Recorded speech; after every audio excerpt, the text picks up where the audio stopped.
after looking around your studio, I'm seeing a pretty healthy drawing practice. I'm seeing, bits and pieces of these collages, the cut paper. I'm seeing small paintings on the wall that I'm curious if you think of them perhaps as studies towards bigger paintings. You choose where to begin here. What's the beginning of a painting like for you? And then where do you go from there?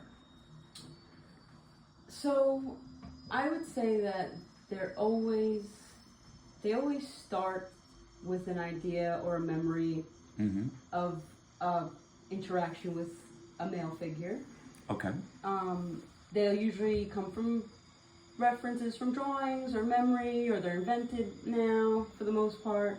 They used to be a lot more from models.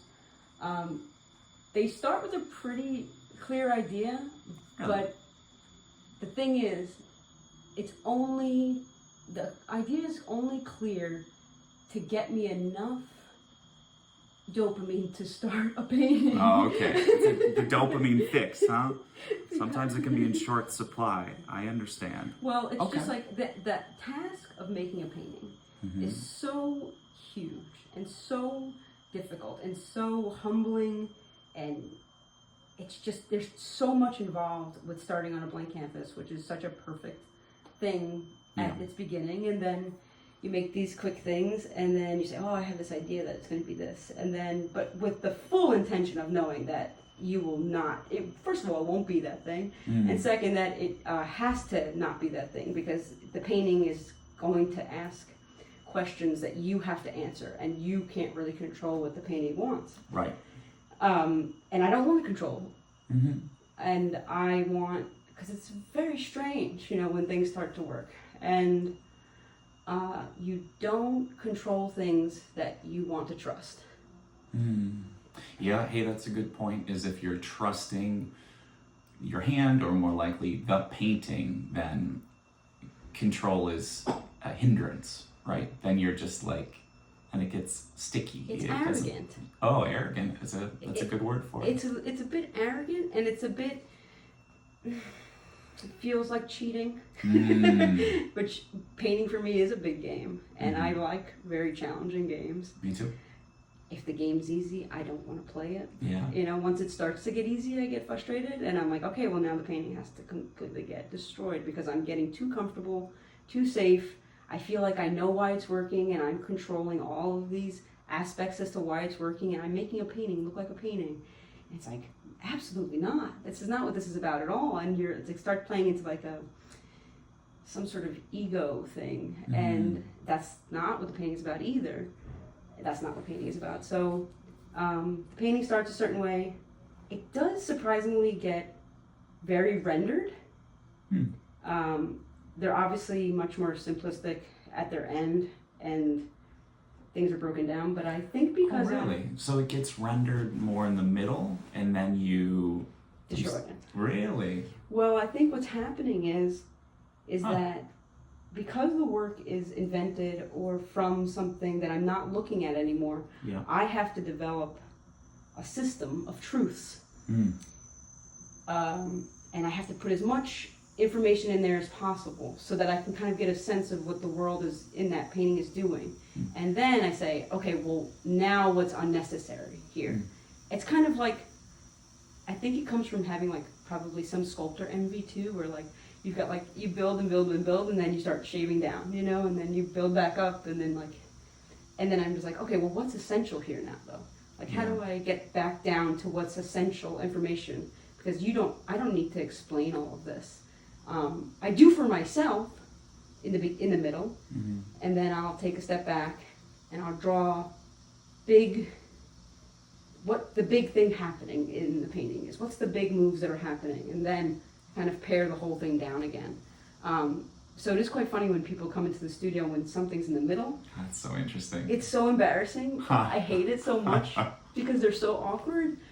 They have to be awkward, but for someone to see them at that stage, it's so hard for someone to understand the trajectory of the painting, because I know what the trajectory is. Yeah. But it's hard to see where, because it's not very linear. So Such a interesting. cyclical process. It's funny, just recently in the studio, I was also removing details from a painting because I found that the essential shape of it was a human form that I was, modeling and I'm not big into light or precision, but I had really built this form up. And then one day I looked at it and I said, God, the shape itself, the big shape is so beautiful. Like there's something there that if I remove, sometimes my paintings tend to flatten out, something that I think about paintings as games too and challenges. And lately I've been thinking that the flattening of form might be a repeated answer, like something that I know will finish a painting. Sure. So I don't entirely love it, but I am sure that in this one instance, as I removed modeling and some of these little accents or symbols, it's not like it's little lines indicating a rib bone or something. As I removed them and got down to the form, just one shape with a few lines or a curve or something, that was the most interesting iteration of this form. And everything else, sure, more recognizable, more this and that, but it's kind of that formalist approach when we just absolutely. see something that we, the abstract painting in the painting that is either left alone or built on top of. So I think I understand what you're saying. And are any of these works right now in that in-between process? Or okay. No, I wouldn't say so at all. It's been weird. I've just been doing these small paintings, so they kind of come to fruition pretty quickly. Or at least I let them be what they're going to be until I mess them up again. Okay. But no, nothing's that awkward yet. I don't think I've been here long enough to get into that stage yet. But it does happen. I think it happens a lot with the big paintings too, or more so maybe. And when you see a trajectory in your mind, maybe at the very beginning of a painting or halfway through, and when you're making this decision to trust versus to control, are you seeing anything in color? Or is it, because again, I'm looking at your drawings, some of which are monochrome, inks or graphite, or line drawings, and then I'm also seeing some studies in color. And personally, I can have a difficult time thinking about an imagined composition at the same time as thinking about color. So do you see it ahead of time, or do you find it in the process? It's funny you ask that, because really only this year have I really been thinking about color. That's surprising. I'm a drawer. If I could just draw for the rest of my life, I would. It's the most sincere, intuitive, direct process of mark making. There's no variables in between. There's no forgetting why I was mixing this color and like where it's going. I always sort of compare it to like going in the fridge and you're like, why did I come in here again? And but this year I really started thinking about it more, but I think I had been drawing for a long time, and then I had been painting a long time, and then I was like, I think this is the time where I can I'm ready to think about color. I don't think I cared about it at all. I cared about contrast. I cared about value. Value was really important to me. Pressure, color always occurred, flesh and things like that maybe, but I just really was always interested in like the pressure of value and form and light and the gravity of form, plasticity. However that plasticity came about was not, I don't care if it wasn't a priority for me. Sometimes there's like a haptic memory, or there's like a part of like a flesh memory that feels hotter in some places, and that will occur to me where there are parts of the body that become warmer or hotter because I'm like, like this particular moment of this curve of this chest or this, these fingers or something, or I remember them being so distinctively warm, and that'll occur in color. But this year I really started thinking about it, particularly the yellow. Which yellow? Well, really this yellow with the curtains. Oh, really? Funny. but it's not from the curtain, but I picked them out because of that yellow. But there's this yellow that occurs in a lot of these paintings from the solo show in March. They were all actually yellow primed. Like I had started all of them with this yellow medium. I just had primed them all this yellow medium because I was in my freezing studio and this yellow too. Actually. Seasonal affective disorder was hitting. So what is this, like a Hansa yellow? Can I guess like a yellow medium. I don't know. Very warm. Oh, okay. Like I see it yellow. Yeah. All right. I think a lot about heat and I think because of my stuff a lot of my work is about saunas and I'm a person who particularly does not have a threshold for heat. Huh. I don't think I've ever been in a situation where something's been too hot for me. Okay. Even in like the dead of Texas at 105 degrees, humidity, don't care. Like I just physically don't experience a threshold for it. So I really enjoy that. And but I needed it for the winter. I was just so down with this illness stuff I was dealing with and just all these things. The studio was freezing and there was no way to heat it up. And I was like, I just need something. Maybe if I make all these paintings yellow, it'll do something to my brain and it'll do something to the work and something will happen. And you know what? It really did help. And it's so funny that like you can kind of put those things in your way and let them affect you. And they did. And I think I enjoyed the problem solving of how much yellow do I want to keep in the painting after I'm covering it up? How much do I want to let go of? And how do they affect the work? And no, of course. I've yellow is an interesting.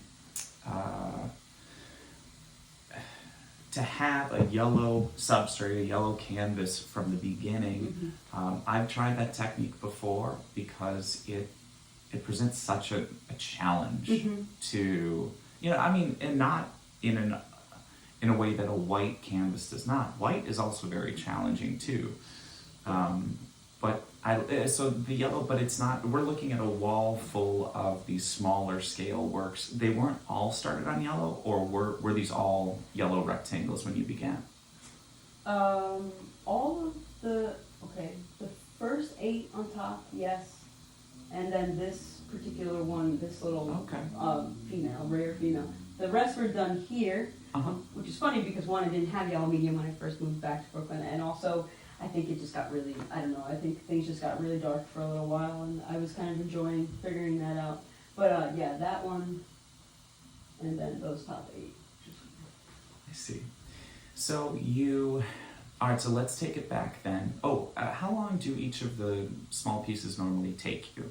And I'm guessing these aren't one-day paintings, but I'm always interested to hear how an artist starts and stops. Is there aggressive painting for a day, and then do you just look at it for a couple of days before going back in? Tell me a little bit, and we don't have to stick just with the small ones, but how does that work for you?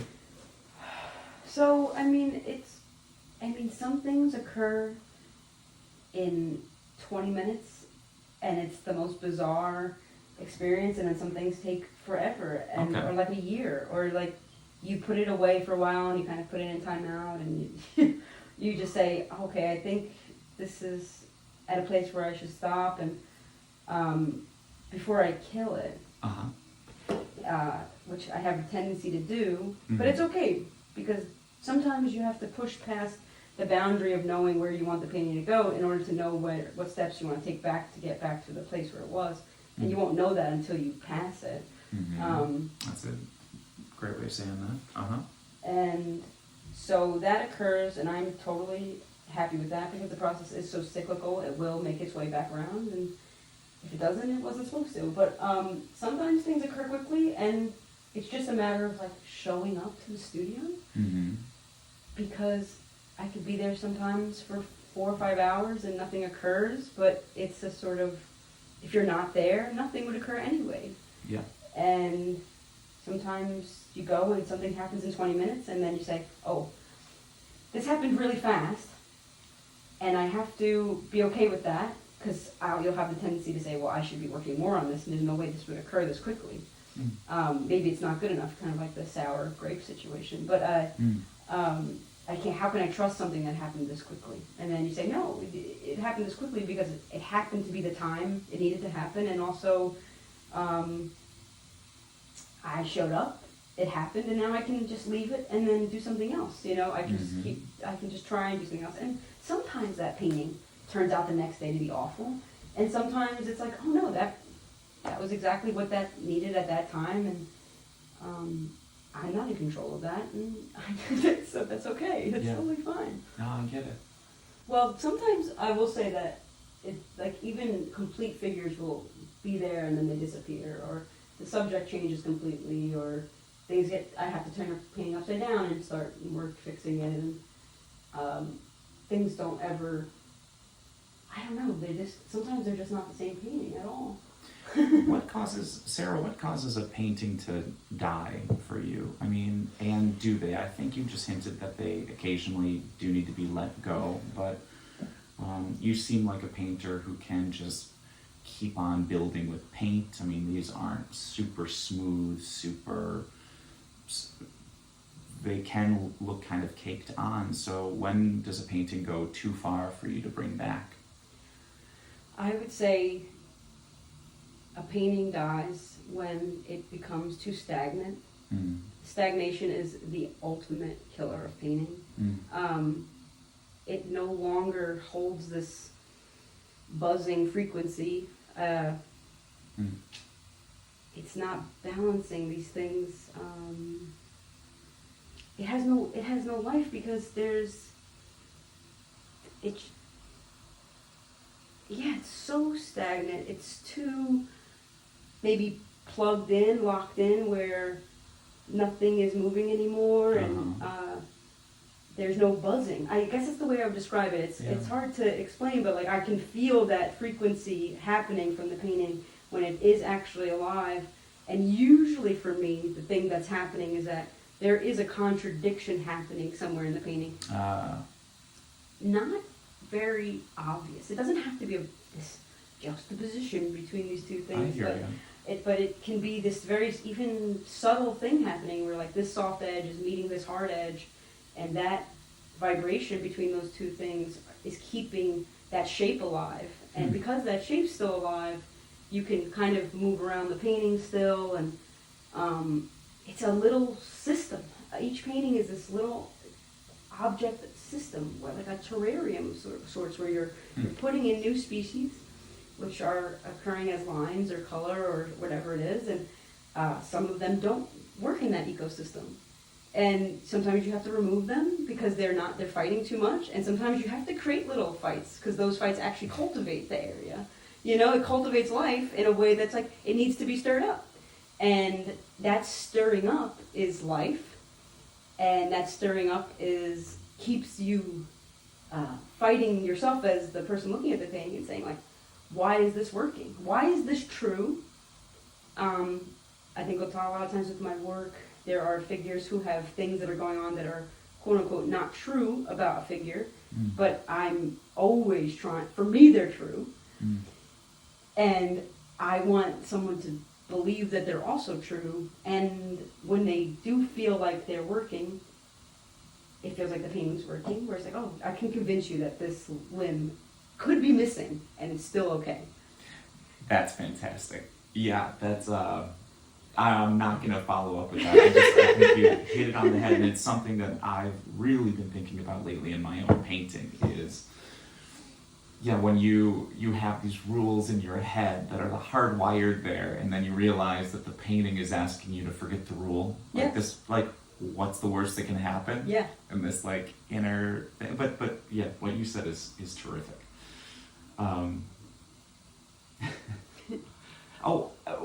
But I do have a question about that. The way you're talking about adding things, pulling things, these interactions, there's a difference for me between when I'm working large and when I'm working small.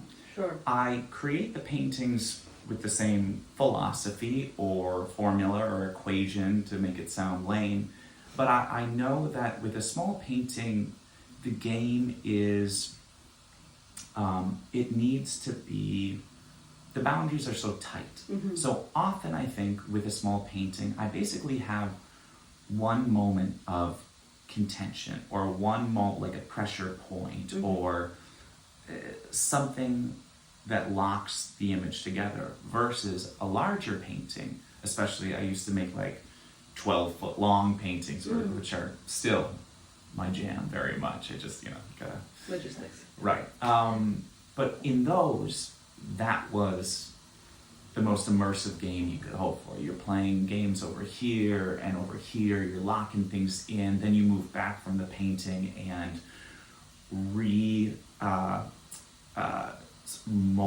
mesh it all back together. And then, but my point here is that I feel like with a small painting, you don't have enough room really to play the kind of game you were describing. But do you feel that like there's a difference? Or with these small works behind you, do they still have room for you to have multiple elements going? And I'm not talking about how many things there are in the painting. Sure. I'm talking about in your head, how many action points there are. Sure. I think that's a good question. I do feel like 100% there's such a big difference for me working with a big painting versus a small painting. Yeah. For me, I'm a very physical person. I believe in for me, physical literacy is a real big part of my life, and always has been. And working on a big painting allows for, first thing that comes to mind is breathing room. And I can move very much from the shoulder or for the arm or from my chest. And so I have this physical experience with the painting that is it's coming very much from my whole core. And that core is really important. I still kind of consider myself an observational painter, which is kind of funny. Interesting. I think because they're coming from observational ideas, but I would say that there are so many ways to see things. And a huge way in which I experience people and see things, and I think actually most people do, but I know that I'm much more sensitive to it, is through my nervous system. So I know that my central nervous system is a part of making paintings how I see things, because I feel people physically, energy-wise. Like, you're not just seeing them with your eyes. You feel and know and understand people through your ears and your nose and your physical body. And I can feel when someone feels there's tension, or if there's something. There's just an energy about most people, and I do physically experience in that way. And when I paint, I'm also experiencing that, and in small sections sometimes, and sometimes in a big whole. But yes, the big paintings have this physical movement of the arms and the shoulder, and like I'm standing toe to toe with it, and we're like facing one another at the same height sometimes. A lot of my work is 5 feet, I know, and I'm 5'2" or something. So there's like a connection there, and there's a wideness. If I can just make big paintings, I would. Small paintings are very much from the wrist. Yeah. So my core is not as involved. And I suspect that it's coming more from my brain than from my physical body at that point. Yeah. And so, in a way, that extra small, my thought is that very, very small work feels like very, very big work. But then when there's something in between, that's the mid-ground of size feels the most difficult for me. Feels like you have to, this feels maybe small, but something in the mid-ground scale level always feels a little awkward and sort of indecisive or something. But like big or really small feel similar in some problem-solving things. I get that. I think I'm the same way, or was during different periods of painting. For me, is there was a tightening. We all have different scales we're comfortable with, but I understood small paintings, quote unquote, for me, and then I understood the big, showstop, ego-y, big, fun, loud paintings. I love those. And then there was a middle ground where, I don't know, I did them. And often the middle ones sell better, Sure. So, but they still always felt a little bit awkward, Yeah. Particularly if they're a size that can be manufactured. Like, 18 by 24, you know? Oh, hell yeah. You know what I mean? Yeah, that's hard to trust an 18 by 24. You cannot trust it because it's Uh-huh. like, I can go to Blick and pick this up. Yeah. And like, there's something about that, like, it's like a student mindset, I Yeah. think. It's like, I don't want to be a student. I don't want to think about an 18 by 24 painting. I don't think anyone else is thinking about it, but like, I'm thinking about it like 18 by 24. It feels too standard or something. Yeah. I like a painting to have a little bit more of an awkward scale. I was very similar at a point because I was in love with what I called stupid squares. So I'd always build structures that were just an 100%. inch or two short of being a square. 100%. Yeah, that was always my jam for sure. There's just like a nice wideness that Yeah, like it fat. Yeah, like a Yeah. little fat. Uh-huh. I'm into the fat. Like, I'm a chunky painter. I Uh-huh. like things to have a lot of gravity and like a lot of weight to them, and I do find that everything I do, I mean, everything in life is connected to painting, and Yeah. but just like everything has this like big, heavy chunkiness to it, Mhm. which is really funny. Sarah, do you work on many paintings at once? Yes, You do. have to. Okay. I don't trust myself to work on one painting for a long time. Mm. It does get well, what's funny was before I had a studio, I would kind of work on one painting at a time, and I felt like it was very problematic. Yeah.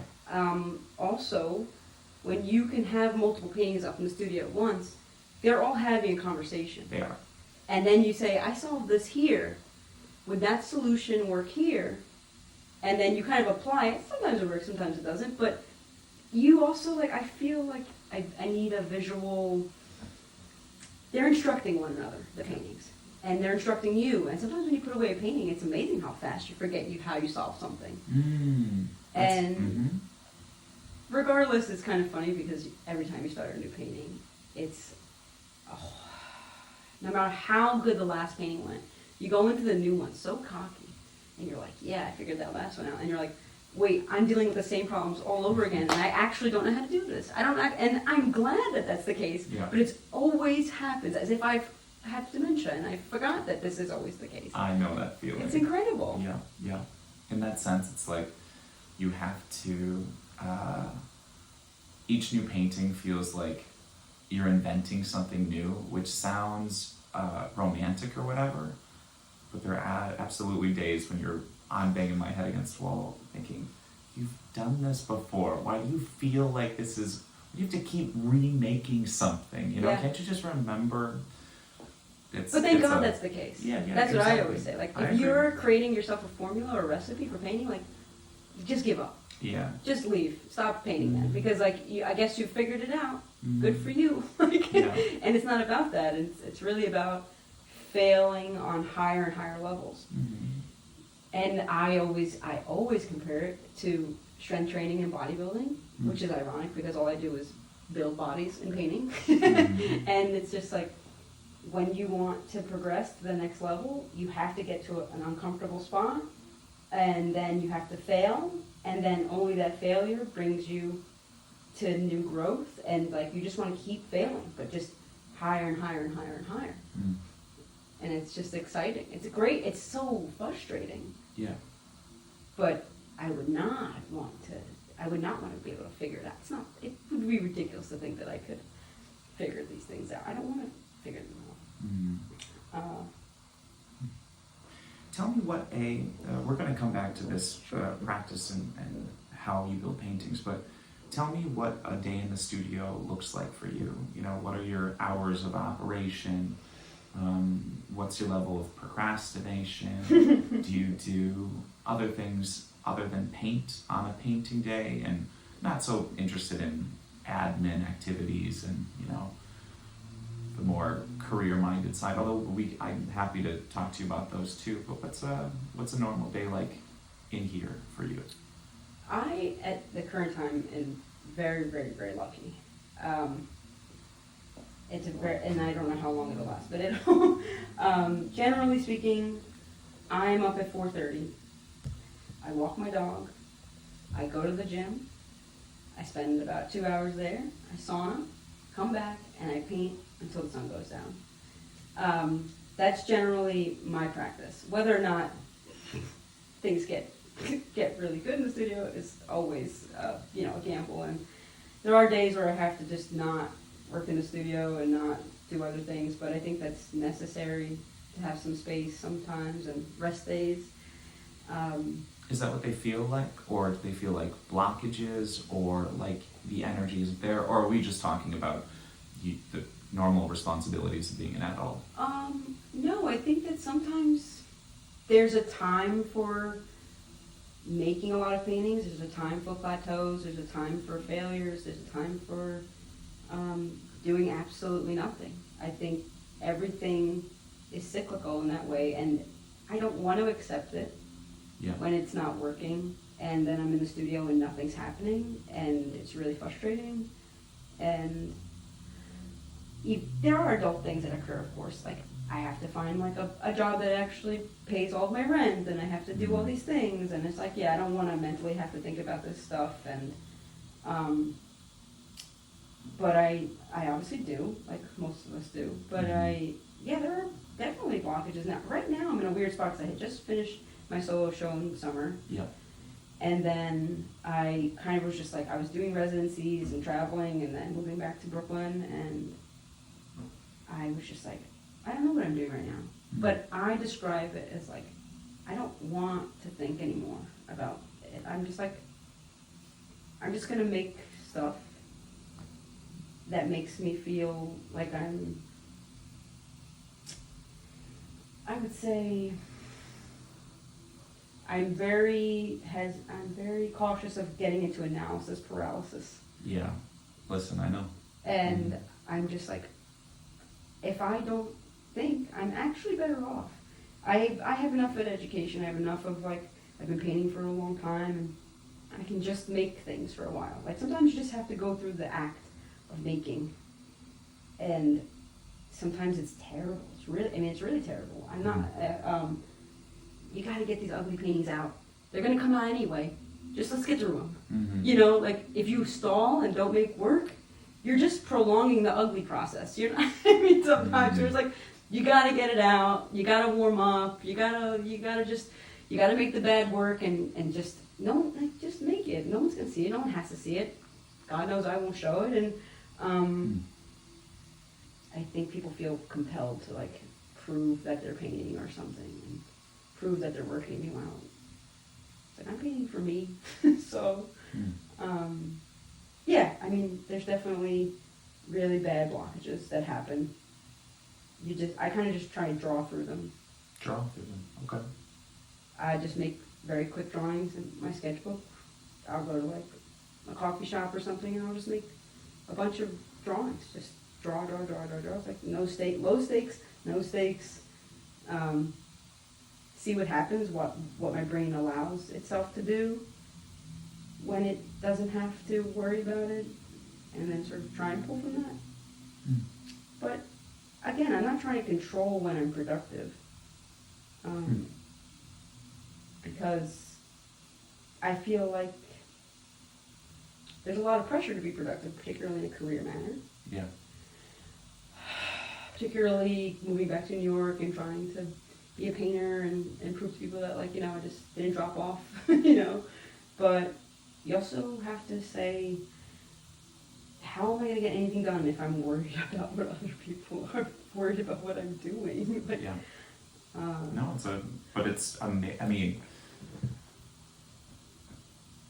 it's a real concern for a lot of arts, and does it help at all? Absolutely not. But it's funny how that can get stuck in our brains, is sort of the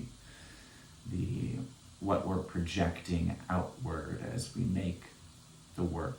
It's challenging. But also the main thing is, like, you can't bring sand to the beach. You have to live your life. You can't bring nothing to the studio. You have to go and do things. You can't just bring more painting to painting. It's incestuous. It's like, it's exhausting. It's like, we're here making paintings because it's a human activity. It's a sincere reflection of humanness. And if you're not being a human, what's going on? Like, what are you bringing here? Like, you're just saying, oh, I'm making a painting, I'm going to make a painting look like a painting. It's like, no, like, what do you experience in life? What are you observing out in the world? Like, what do you think about? And Like, what are the little weird things that you see all day, and how do those visual cues affect the way you think about things? And you have to live your life. You have to be living life in order to bring life to the studio. And there's no way around it. You can be a recluse, you can be a hermit, but there's something about, like, people who are hermits, they kind of bring their hermit world to the studio, maybe, or there's something unique about that experience. But if you're somewhere in between, you're not getting away with that. Yeah. And then, again, like, that pressure is so silly. It's such a silly pressure to put on such a sincere, vulnerable experience. And it should be a vulnerable experience. It should be sincere. And you can see it. I can look at a painting and say, this is a sincere experience. And the only time I hate paintings is, like, when it just feels like you're just not being sincere about this. You're trying to prove a point, and I'm not interested in what your ego is, like, trying to prove about painting. Like, I'm interested in just the conversation between you and the painting or something. Or do you ever see insincerity in your own painting? Of course. Yeah. Of course. And is that something, I think we were talking technically and formally when we were talking about when a painting has stagnated to the point of demise. But can insincerity also doom a painting, or is that something that you can breathe sincerity back into it by just continuing to work? Definitely can come back. Okay. A painting can always come back. There is no point of no return in my mind. Paintings can be layered. Paintings can be scraped down. Paintings can be beat up so good. If they couldn't, I couldn't be a painter. Yeah. I'm a very beated up person. Like, I'm not a gentle painter. That's your sculptor jealousy coming out again, right?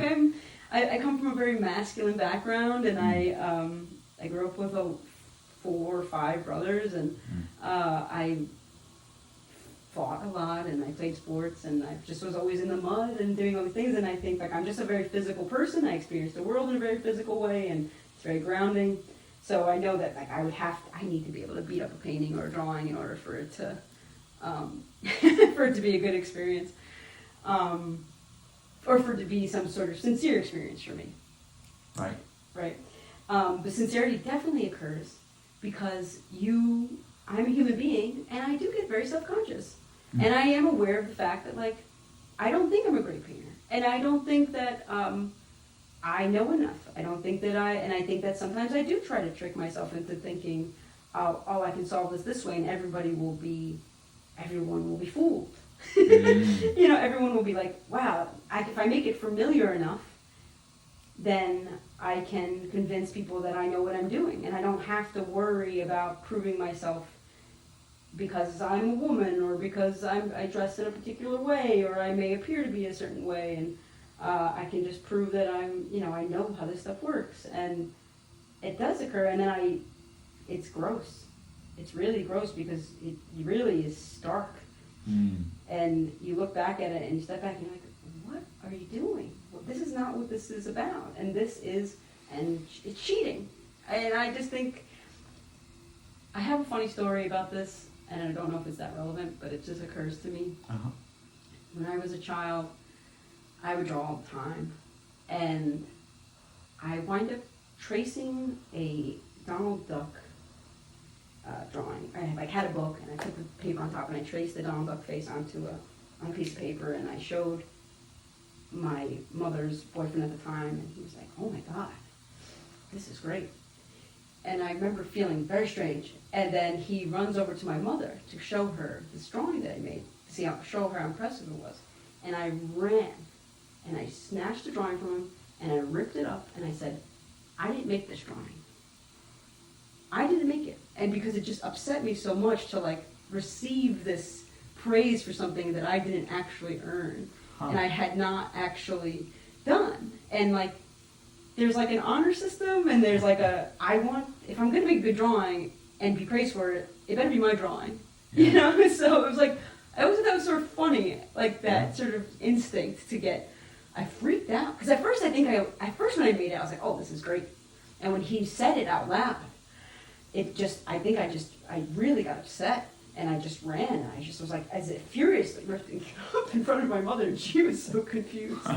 And it was just, I always think about that when I think about like cheating and painting and game playing and things like that.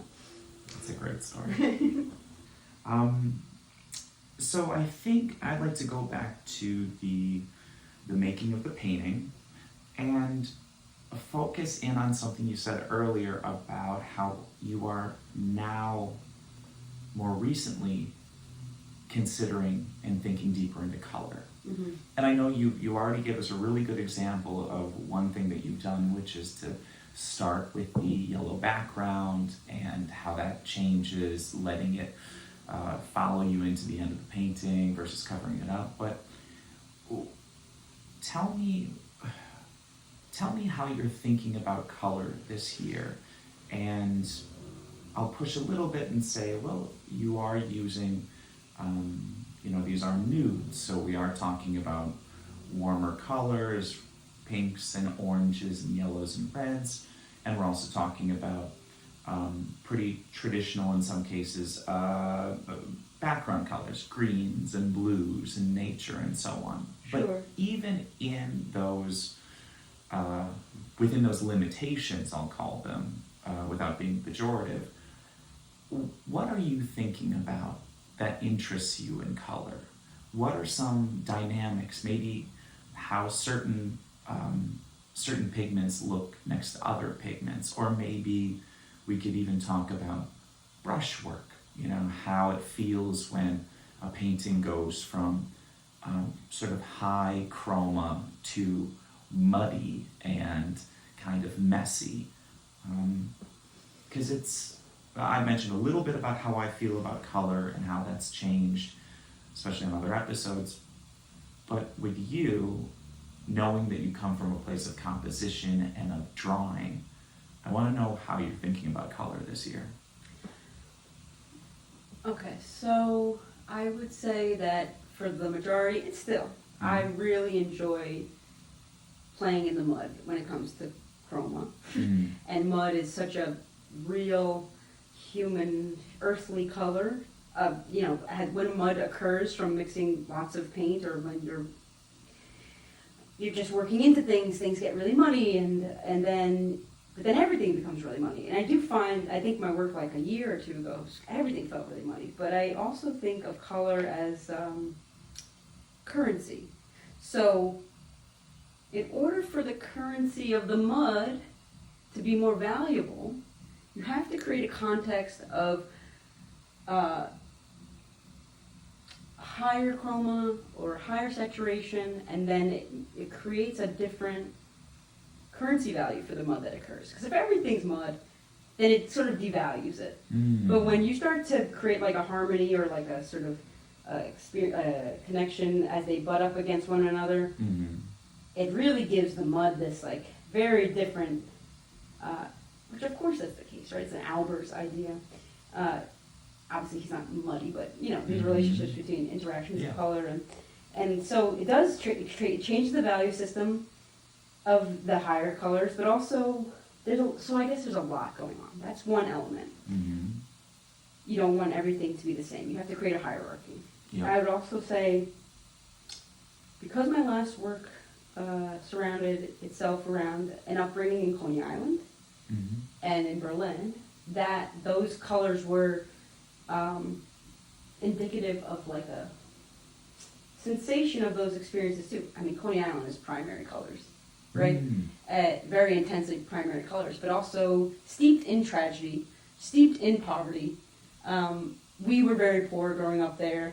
We lived in the projects, all of these kids, and so like you have this like very colorful amusement park, and then you have this very strange, tragic darkness going on, and like that's a contradiction in itself as well. So like you're looking at these very bright colors, and then there's these like little weird dark pockets, and then not everything is what it seems all the time. even though I never understood as a kid how poor we really were. So for me, the colors kind of stayed consistent.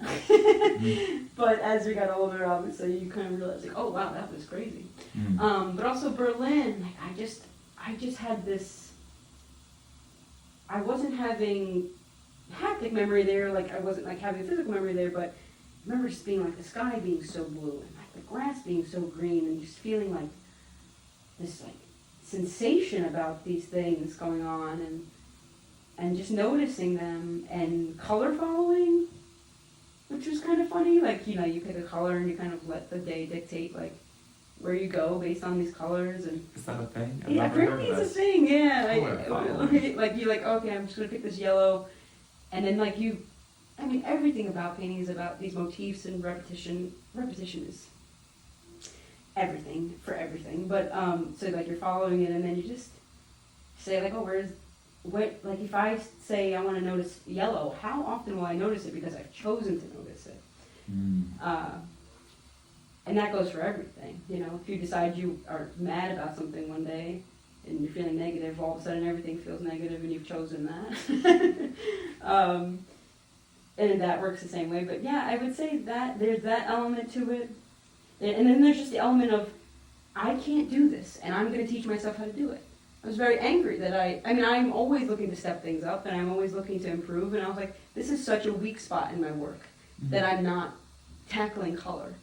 And when something becomes a weak spot, I have to go after it.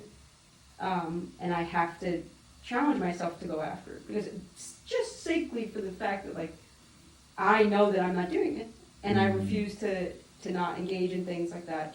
And maybe I'll get rid of it, but I have to engage with it first. I have to try first, and I have to say, does this work for me? Does this feel right for me? And is it because I can't do it, or is it because I'm too afraid to do it, or is it because I just don't naturally want to do it? Oh, yeah. And you kind of always have to find where that is landing. Is it too hard? Is it, you know? So I knew I wasn't doing it, and I knew that I had to tackle it. So there's an ego thing there where I'm just like, I did the same thing for drawing. Like, I didn't know how to draw, I felt like, for a long time. I was like, all right, now all I'm going to do is draw, because I was kind of competitive with a guy I was dating at the time, and he was really good. He was an artist as well? Yes. Okay. And he was so good, and I was just like, oh my God, it was so frustrating. And I was like, you know what? I'm going to be better at this. And then I did. And I do kind of take to those sorts of challenges for myself often. And the paintings are the same way, where I'm just like, oh, I should try and tackle this. And I do. Has that competitive, a lot of artists I talk about elements of jealousy or competition that in certain points of their life help fuel the work. Other points can lead to more negative consequences, where you find like, oops, my friend's getting some success and I should be happier about this. Do you how do you look at the sort of competitive quality in yourself back then, or maybe to this day? I've always been really competitive. Again, with my upbringing, I think that I wasn't, with my brothers, for instance, like, I knew I always needed to prove, I was always the smallest, and I was the girl, and I was the youngest, and I needed to keep up with them, and I really enjoyed keeping up with them. And then when I could figure things out, I like surrounding myself around people who are smarter than me and better than me, and I really am looking to, I really don't think of it as competitive maybe as much as like, oh, like I feel like I need this in my life. How do I get a little bit of this in my life? How much of it do I need in my life? There are definitely points where I felt very insecure, but I think it's different for career-based things, with exposure and things like that. I think it's too convoluted, the art world, to who gets attention, who doesn't, based on things that are not necessarily based on merit. Merit-based, right. So you really can't, you get stuck in your head and say to yourself, like, I deserve this opportunity, or I deserve this, or maybe I don't deserve it because of whatever's happening. But really, there's a lot of luck involved. There's a lot of other things happening that affect those things that you almost can't even, I mean, I still do get a little bit of it, but you really can't, because it's like, well, I mean, there's nothing you can do a lot of the time. And honestly, you just have to keep making it work. Mm-hmm. You know, you really just have to prioritize making it work, and then hopefully someone will, and you have to make a valiant effort to meet people, to talk to people. Not for networking purposes. It is networking, but because we should be connecting, we should be communicating with like something like this, of course. And it's just like, I need to know that like my struggles are not, I'm not crazy. Yeah. Hey, you're preaching to the choir here. But listen, I took us off the path there. I want to finish with light. I gave it away. I want to finish with color by asking you about light. Mm-hmm. So, if I understand correctly, these where these paintings start is often these drawings which come out of your head, but you still believe have an observed quality, because I think they're sort of half-remembered figures or people that you know. And when you extrapolate that, you are then painting them, and most likely you are intentionally or unintentionally creating some sort of light source. Mm-hmm. And I don't know how strongly you hold to that, how important it is, but my question is, as you've been thinking about color this year, has that been affecting how you think about light, or how you don't think about light?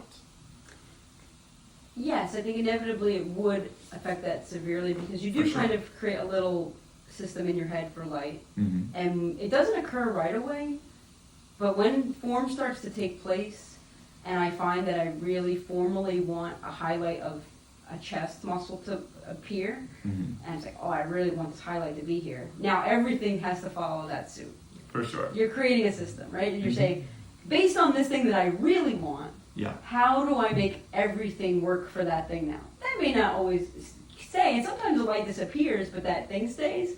And for me, I'm fine with that, because I wanted that thing. But color will affect that. You're kind of mixing a little bit of that color for those highlights, and that does definitely factor into how I do things. But then I'm also given full permission by myself to completely negate all of those rules if I don't care enough, or not care enough, but if I like other things that are happening enough where, maybe the light doesn't make perfect sense, but it needs to be convincing. It needs to still convince you that it's could occur as a form, and if it can do that, then I'm okay with it. But yes, I do create, light is such a big, the way light moves across a muscle or, anything, it's just like, that plasticity is so exciting, and light's doing that, you create these big, I do create pretty dramatic light situations. Yeah. For those like sculptural qualities. Mm-hmm. You think about Picasso, you think about all these people creating these big, heavy, hefty figurines like that, and dramatic light really helps. Sometimes I think it's a thing I should stop doing. Maybe I should even things out a little bit and not rely on it, but then it occurs anyway, and I say, oh, well, that's okay. Yeah, cool. A lot of times artists get asked the question, like, who are your top 5 favorite artists? And I always hate that question, because usually I'll just blank and I won't think of anybody and blurt out someone boring. But the question that I like a little better, which I'll pose to you, is knowing that as we move through our lives and our careers and our practice, we tend to grab onto certain artists and sometimes let them go, sort of grow out of them. I think there's a lot of artists that like everyone in their 20s really digs. 100%. Your 30s you really dig. And I'm wondering if you could tell me someone who might be sort of currently a patron saint in your painting process. And it could be anybody. It could just be a painting that you beeline for when you go to the Met or the MoMA or something. But it doesn't have to be physically influencing your work. Sure. Just your head. Honestly, I've always had the same answer for this question, which is Titian. 100%. Okay. Wait, are we looking at some Titian here? Titian I'm not here. good at, okay, that's Titian Titian. here, which is, this one's at the Met, the Venus and Adonis. Uh-huh. Which feels kind of funny, that was looking at it today. Then there's this, the Entombment, which is at the Louvre. Okay. Which is like directly behind the Mona Lisa, which is hilarious because you kind of always get it to yourself. And it's much bigger than I had imagined, this big, like, hefty Jesus. Uh-huh. But it creates this incredible arc. This incredible big arc going on here. And when you transcribe it, which I do often, which you just drawing it, you realize, like, there's this incredible roller coaster of things happening, and they're all so interconnected in a way that isn't, you know, first impressions, of course, it's not that obvious, because to do that would be so boring. But as you start to move through it, you say to yourself, like, wow, it's like this foot moves straight into this, and this, you know. Titian is always my answer. I'm always looking at a lot of things. No, let's stick on Titian. But I think that's my main guy. So is it because of his compositions that you can't get him out of your head? And tell me more about that, what you learned from drawing him again and again. Sorry, 2 questions. No. I think the best thing you can do is draw from Titian. I think it's like literally the best thing I can possibly do. You just keep finding more and more and more. What's so great about these guys is that, like, when people do transcriptions, they're always like, oh, this is it looks so great or so cool. It's like, yeah, of course it looks cool, it looks great. Like, if you take one, it's like, there's like 1,000 layers of things that are happening. They're so dense with information, not literally detailed, but I mean, like, abstractly, compositionally, and so if I just pull one theme of arcs coming out of a Titian, or like V-shapes, or something else that I'm seeing in the big picture, you can just pull right from that, and just from that particular motif, you get so much information, and every time I draw from him, you find these new things happening, and it's a new painting every time you go see it. That's the things with great paintings. You go and you visit them again, and you're a new painter, but it's also a new painting now, because you're a new painter, and like you realize new things, but the painting has always been the same. But now you're just like, oh my God, it has all of these things that I didn't even realize the first time, and yet I still recognized that it was incredible, despite not having access to this other layers. And then just like, yeah, so exciting, obviously. To constantly be doing that. I don't think he's ever disappointed me in that way. I've never veered away from him. There's some painters who, like, you do love in your 20s, and then you're like, maybe this is not that cool. And you go back and you're like, no, actually, like, Freud's amazing. Like, you know, like, he's actually kind of amazing. Like, I thought he was just like a 20-year-old gateway drug for a while, you know, and then you're like, oh no, like, you know, he makes these thick, fleshy paintings. Of course I wanted to make fleshy paintings, and sexy, fleshy, and then I was like, maybe this is like too obvious or something. And then I come back to him now, I'm like, wow, he's good. You really can't deny it. And there's obviously more going on now that I have access. I think access is such an incredible privilege as a painter. When you learn the language of painting in this formalist way, which I am, and it comes from Mount Gretna School of Art. That's where I've gotten most of my information from.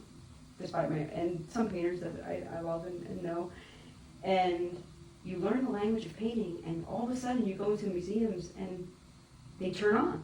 The paintings turn on in a way that they were not on before, and you could spend so much time with them because they just don't quit.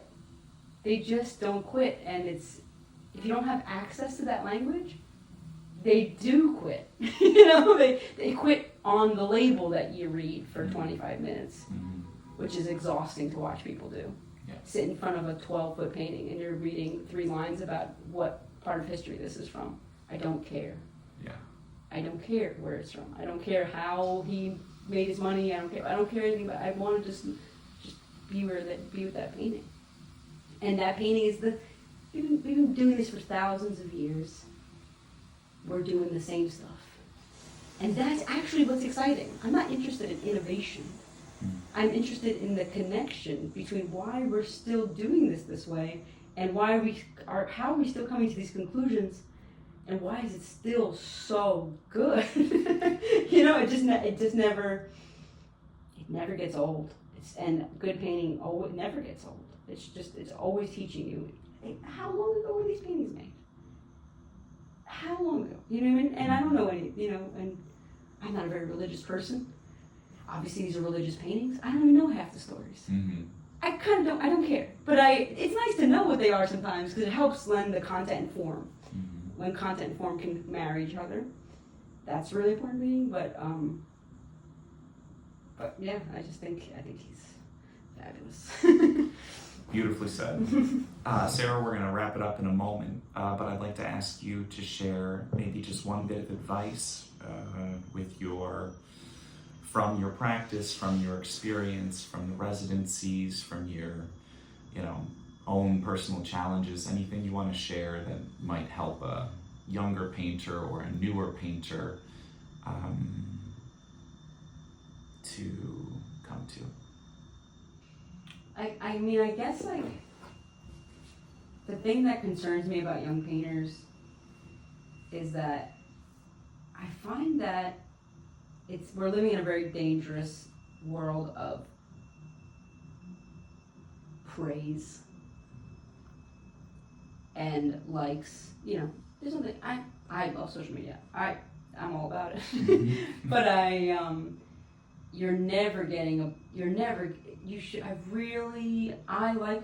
always taken constructive criticism from someone I respect and love. Yeah. I have two very incredible mentors, and whenever I've gotten, the meaner they are, not in an ego way, but like it's almost a parental way, where the criticism means you trust me. You trust that I am a painter enough to move forward and to do better, and you don't want me walking out into public looking like an idiot. And criticism, when I reframe it in my mind, and I've always taken it this way from someone you respect and someone you trust. It can be tricky when you've got art critics and other people who don't really know you or your work, but when they say things to you like, don't do this, or stop doing this, or being very honest with you, like that honesty is so important in painting, and that criticism isn't something you should shy away from, not because, you just want to get better, but it's like, it means that person really cares about what you're doing and really trusts you to be better than that. You wouldn't criticize someone who couldn't do better. You'd just be like, all right, well, just do your thing, and I guess that you're stuck there, I guess I can't help you. And you find that people get really upset because they're just obsessed with this social media, like, you're doing great, this is wonderful, like, you're the best, and that's nice, but I think it's very dangerous. It's a very dangerous head to be in, because I think debating and arguing and that sort of frustration with painting is a really big part of growth. It's just exciting. I love arguing about painting. I love talking about paintings I hate. I love talking about paintings I love, and I love being told by someone I care about that I'm just like, Sarah, like, what are you doing? I don't know. Like, thank you for perceiving me. It's so hard for us to perceive our own work. Just yes, because you can't perceive yourself. You cannot do it. This is why self-portraits are, I feel like, impossible in the direct sense. Yeah. But someone's perceiving you for you, which is an act of love. To see, to love someone is to see them, is to perceive them, and to kind of relate to them, like, hey, this is what we're perceiving, and this is what's going on, and like checking in with you. This is what this looks like. Are you aware of this? And I'm not aware of it. I only know what I'm doing and how I think about it, and sometimes people present things to me like, I thought the work was this and that. I'm like, I never even considered it could be perceived that way. Yeah. Which doesn't mean I have to listen to it, but it gives me good information. Hell yeah, it does. And I love a good critique. I love a good mean critique. And not mean. It's not mean at all. It's so important. It's so valuable, and I think that artists need to argue more, and not art critics. I think artists need to argue with themselves more. I think that they're doing the work, and they need to suss these things out, and then that's when you cultivate more you're cultivating more art. You're for better quality. We're in this to make something of quality, put quality on the world. Not to pretend or to get ahead. It's just like, I need to put something out that is worthy of the history of painting. I agree 100%. Sarah, thank you so much for sharing all of this about your practice and your philosophies. It's been really a pleasure. Thank you.